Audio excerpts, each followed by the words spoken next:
उपचारांचा दीर्घकाळ लोटूनही एका 6 वर्षाच्या चिमुरडीचा खोकला तब्बल 8 महिन्यांपासून थांबत नव्हता. नेमकं कारण सापडत नसल्यानं डॉक्टरांसमोरही हे एक मोठं आव्हान ठरले होते. मात्र सखोल निरीक्षण आणि सततच्या प्रयत्नानंतर अखेर या खोकल्यामागचं अनपेक्षित कारण समोर आलं, ज्यानंतर सर्वांच्याच पायाखालची जमीन सरकली.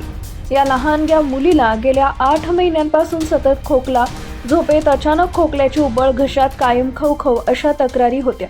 अनेक तपासण्या करण्यात आल्या, विविध औषधोपचार झाले, मात्र तरीही खोकल्यात फारसा फरक पडत नव्हता. अखेर पुण्यातील एका खाजगी रुग्णालयात तिच्यावर पुढे उपचारही सुरू करण्यात आले. प्राथमिक तपासणीमध्ये छातीचा आवाज सामान्य होता आणि एक्स-रे रिपोर्टही ठीक दिसत असल्यानं डॉक्टरांनी औषध देऊन महिन्यानंतर पुन्हा तपासणी करण्याचा निर्णय घेतला. दरम्यानच्या तपासणीवेळी एक वेगळाच प्रसंग घडला. मुलीची आई डॉक्टरांशी चर्चा करत असताना जवळ उभी असलेली परिचारिका अचानक खोकायला लागली. हे पाहून डॉक्टरांनी तिची विचारपूस केली. तेव्हा परिचारिकेनं मुलीच्या आईकडील परफ्यूमच्या तीव्र वासामुळेच आपल्याला खोकला येत असल्याचं स्पष्ट केलं. या एका उत्तरामुळे डॉक्टरांच्या लक्षात आलं, खोकल्याचं मूळ कारण आलं आणि त्यांनी परफ्यूममुळे मुलीचा त्रास वाढत असल्याची शक्यता व्यक्त केली.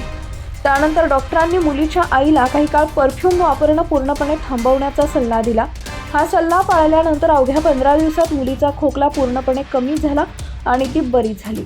या उपचारांची जबाबदारी अंकुरा हॉस्पिटलमधील बालरोग तज्ज्ञ डॉक्टर मौनीश बालाजी आणि त्यांच्या पथकानं घेतली होती. डॉक्टरांनी सांगितले की तीव्र सुगंध असलेल्या वस्तूंमुळे लहान मुलांच्या श्वसन मार्गावर परिणाम होऊ शकतो आणि सतत खोकल्यासारख्या समस्या निर्माण होऊ शकतात. परफ्यूम, एअर फ्रेशनर, डास पळवणारे स्प्रे, अगरबत्ती तसेच सुगंधी डिटर्जंट यांचा अतिवापर टाळणं अत्यंत गरजेचं आहे, असाही सल्ला त्यांनी पालकांना दिलाय.